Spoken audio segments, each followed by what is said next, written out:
maliwanag, mapayapa, maginhawa. Ilan lamang iyan sa mga salitang nakaakibat sa pinapangarap na buhay ng mga tao. Lahat ay may iba't ibang pananaw kung ano ang nais nilang marating sa buhay. Isa na nga dito ang karerang tatahakin. Ikaw, bilang estudyante, ano ang gusto mong maging?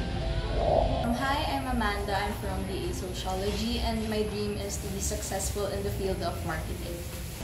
Ako si Patrick, entrepreneurship yung program ko. Then, yung pangarap ko, gusto ko maging lawyer and maging teacher.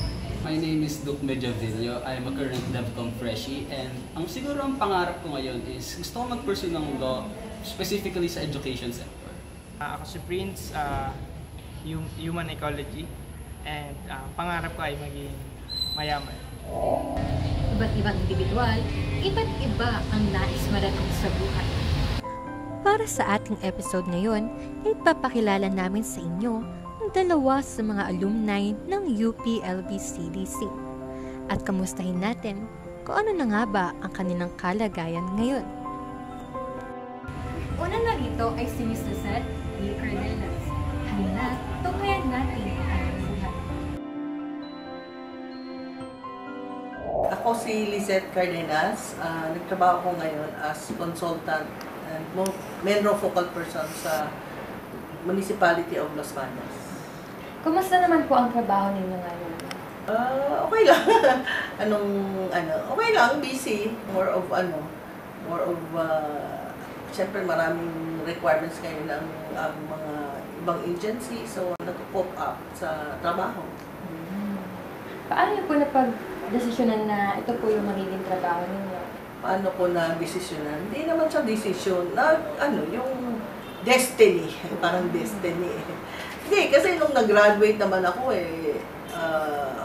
forestry yung una kong, nung nagtrabaho ako, nag-devcom ako, pero yung devcom, sandali lang yun. So, hindi talaga yung communication work ang na-involve ako more of sa environment agad. So, as training specialist, mga gano'n. Related pa rin naman. Tapos, naging more of focus on environment. Bilang isang CDC alumni po, paano po nakatulong yung DevCom journey niyo kahit paano sa kinatatayuan niyo po ngayon? Siguro dun sa skills, writing skills, communication skills. Yun yung advantage kasi may background on communication. Siguro dinidevelop namin IEC materials, nakaka-input din. And then of course yung mga ang mas magandang approach sa isang pag maggagawa ka ng programa, naman gano'n. May mga unforgettable moments po ba kayo nung DevCom student ka pa lang po? Saan po kayo tumatang ngayon? Unforgettable?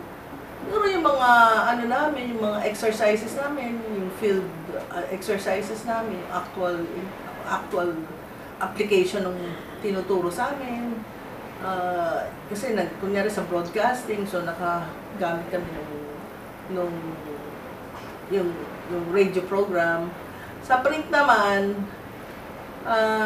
meron din naman na pick up, pero more of parang lahat na tinuro naman eh. So yun, doon sa mga unforgettable, siguro yung mga school on the air, kasi pumunta kami sa malayong lugar. Kasi dati may school on the air sa DevCom eh. So pumunta kami doon sa mga hindi ko pa napuntahang lugar sa Laguna. And then of course yung mga na-meet ko, syempre mga klase ko. So yun, syempre unforgettable yun kasi nakagraduate ako. Ayun, unforgettable yun. Ano naman po ang greatest lesson na mabibigay mo sa iyong younger self if ever makakausap mo po siya muli, and also sa mga manonood po na aspiring DevCom students? Learn to improve yourself. Tapos yung talagang dedicated ka sa work mo. Hindi basta lang inuto sa'yo, yun na yun. Dapat meron kang initiative na to search it further. Kunyari, may inuto sa'yo. Tapos yun lang pala yung laman ng yung document na nasa iyong harapan. Pero meron ka pa namang chance na mag-expand pa ng ibang references, di ba? So, hindi enough yung basta nautos sa'yo, yun na yun. Dapat ikaw, may initiative ka na to make it a better report, a better output, kasi it reflects on you. Kasi ako medyo workaholic ako. Hindi ko yung parang hindi ako nagtatapos sa 5 o'clock. So I extend my time until I finish the work. Hindi ako yung parang, sige na, saka na yan, saka ko na tapos. It's not a good practice na yung delay. You delay it for another day kasi sabi mo, ang deadline pa naman, ganito. If you can do it right now, if you can accomplish the work immediately, mas mabuti yun kasi may time ka pang mag-adjust or mag-review, di ba? And siyempre, ma-appreciate nung mga kasama mo yung output mo. Kunyari, ikaw, like ito sa munisipyo, lagi sabi nila, first owner ako kasi I try to finish the assignment and give it to them para at least natapos ko na yung assignment ko. Kaya, minsan sasabihin na, si first owner daw ako lagi sa assignment. So, siyempre, parang nakaka-proud din kasi na appreciate nila yung ini-effort ko. Tapos, siyempre, yung way of engaging others, yung networking mo, na kailangan may mag-expand ka sa mga networks mo. If you see na potential siyang maging partner, explore it. Hindi siya basta na-meet mo lang in a event, tapos wala na. So if you think that you can use that person or you can engage that person in another project kahit hindi pa immediately, then explore yung opportunity na yun. Kasi it's not every day that you meet that person, di ba? So yung ganun lang. Para sa mga individual katulad ni Ms. Cardenas, may tuturing nila bilang destiny ang karerang tinahak nila. Sapagkat laging man nalilimita ang DevCom sa journalism field careers, ang environment-centered na trabaho at hilig noon pa man ni Ms. Cardenas ay naikonekta niya pa rin sa kursong ito at ginagamit sa pagiging mabuting mamahayag sa pagitan ng mga eksperto at mamamayan. Bago naman dumating ang CDC sa journalist curriculum na meron tayo ngayon, nagkaroon muna ito ng 4 na major, katulad na lamang ng Development Journalism, Community Broadcasting, Science Communication, at Educational Communication. Ang curriculum na ito ay napagdaanan ng ating pangalawang alumni na si Ms. Dara May Baril. Halina tunghayan ang kanyang kwento. Hello, I'm Dara Clarice May L. Barile. So, I am a faculty member at the Department of Development Journalism at the College of Development Communication, UP Los Baños. Kumusta naman po yung trabaho ninyo ngayon?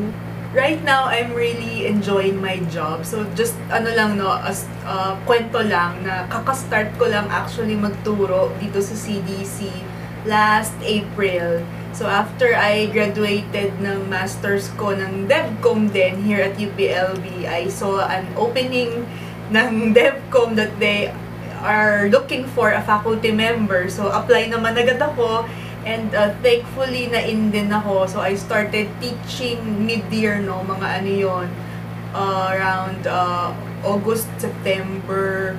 So, yun talaga yung start ko. And right now, I'm really enjoying my job. So, I love interacting with students, Malaki yung responsibility, yes, but it's also a fulfilling job that I'm able to share yung knowledge and yung experiences ko from my undergrad and master's nung DevCom to my students right now. So, yung role na molding yung minds ng students, I think that's where the biggest challenge is. But at the same time, ay natututo din ako in the process because learning never stops, Hindi siya natatapos after graduation. And I learn from my students, I learn from sa paligid natin, sa mga nangyayari around us, and yun yung nag-form ng kung ano din yung sinishare ko sa students ko ngayon. Kamusta naman po yung naging buhay niyo as a DevCom student here po sa UPLB? Actually, DevCom was not my first choice. Aaminin ko, So, ang first choice ko talaga noon ay nutrition. But unfortunately, nung nag-UPCAT ay hindi ako pumasa directly sa Los Baños. So I had to apply for reconsideration dito sa UPLB, no? And ang open na slot for me, ang sumakto sa akin ay development communication, which is my second choice din naman that time. Kasi ang background ko rin nung high school ako, nagsusulat din ako sa school paper, and then marami rin yung activities ko ay about communication din nung high school ako. So I think doon na lang ako nag-focus, yung play to my strengths. And eventually, nagamit ko rin siya sa DevCom nung undergrad, no? So during my college years, DevCom was fun. Ang dami kong natutunan kasi actually, I'm not a people person, but DevCom will teach you how to deal and interact with people in different communities, no? And as someone na hindi rin masyadong na-exposed sa outside world, yon ang binigay na experience sa akin ng DevCom, no? How do we relate to people in different types of communities? Paano ba tayo makikisalamuha sa kanila? How do we connect with them? Paano ba tayo kukuha ng stories nila? And how can we be a channel or parang way for them to be able to voice out, no, yung concerns nila, yung stories nila. So yun ang highlight ng iba't ibang courses, no, na dinaanan ko sa DevCom. So how will we deal with people, no? May mga unforgettable moments po ba kayo nung undergraduate student po kayo? Actually, if you will recall, di ba nagkaroon kayo ng communist, yung quiz noon? Nanalo kami noon. So, yung group namin noon, nung kami yung freshies sa batch namin, kami yung nanalo with my groupmates noon ay si Rafter Mangia at saka si Maisel Enriquez. Tama ba? Si Maisel nga ba? Basta, tatlo kami noon and we were not really expecting na mananalo kami dun sa quiz contest ng DevComSoc, no? So, it's one of the most memorable experience ko nung college. And of course, hindi ko malilimutan especially yung lahat ng fieldworks na ginawa namin. So, we partnered with farmers, no? Saan ba yun? Sa Pagsanhan ata, I think, yung naging mga partner naming farmers. And then, also, nag-ano rin kami, nakipag-partner din kami sa mga fisher folk sa Kalamba. Tapos, meron din yung nakipag-partner kami sa isang religious organization who has advocacy on environmental stewardship, no? So, iba't iba, ang daming stories na malalaman natin from different people and nakakatuwa na you learn so much from them. Hindi lang tayo yung parang may offer sa kanila, but sila din madaming maituturo sa atin. And yung pinaka-memorable experiences talaga is when we go out. Kasi yung learning sa DevCom, parang we cannot confine it here in the classrooms. We really need to go out.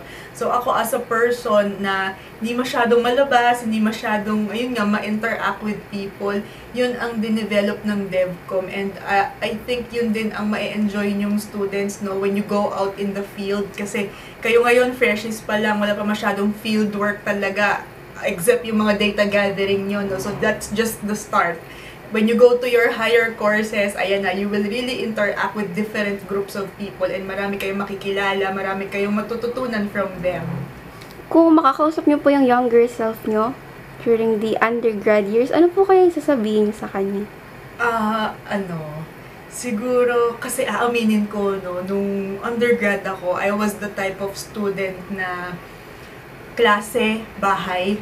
So, you would think na ang boring ni Ma'am Dara nung undergrad. Yes, oo, inaamin ko, medyo naging boring yung life ko noon na puro ACADS lang, puro aral lang.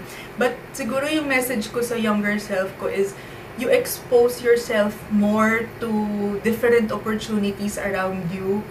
For example, you can join an org, no? Kasi yun, hindi ko rin nagawa yun nung college ako. But sa younger self ko, sana mas nag-enjoy ka nung undergrad years mo. You explored more outside your comfort zone. And yun, wag rin kalimutan that not everything is about grades. Kasi masyado ata akong grade conscious nung college, no? And it didn't do me good. So, yun din, advice ko rin for other students ngayon, starting mga freshies, have fun, no? DevCom is really a fun course, but more than the grades is you get the experience or you get the learnings from outside the classroom. So the grades, yes, it's a reflection of your efforts, pero secondary na lang yon. Mas parang i-appreciate mo ano yung natututunan mo actually from the people around you. No? And yon, have fun. And most of all is, don't forget to rest. Kasi yun din, lagi kong tinitake for granted ang tulog, ang exercise, but we study not to be hospitalized. No? We study for the future, and we don't want our future na may sakit tayo because masyado nating inabuso yung sarili natin nung undergrad years tayo. So yun, have fun, rest, but everything, balance lang ang everything. Study, fun, rest. Yun. And ang DevCom is madaming opportunities na i-expose ka sa real world. That's the beauty of our course. It's really allowing us to know people more, to know the outside world more, to know the real problems of the world, and then from there, how can we help, or what role can we play through communication? Mula sa istorya ni Miss Barile, binigyan din natin ang kahalagahan ng buhay sa labas ng paaralan. Maraming bagay ang matututuhan sa loob ng classroom, ngunit hindi dapat tayo magpakulong dito. Ating sanang tandaan na sa paglubog ng araw, ang mga grado ay numero lamang. Mas mahalaga ang mga karanasang huhubog sa ating pagkatao. Sa kabuuan, nakikita natin sa ating dalawang DevCom alumni na mayroon din silang dalawang magkaibang aral sa buhay. Magkaiba man ang strategiya, ngunit iisa lamang ang patutunguhan. At ito ay matupad ang kanilang pangarap hindi lamang para sa sarili, ngunit para rin sa ikabuti ng iba. Ikaw, anong pangarap mo?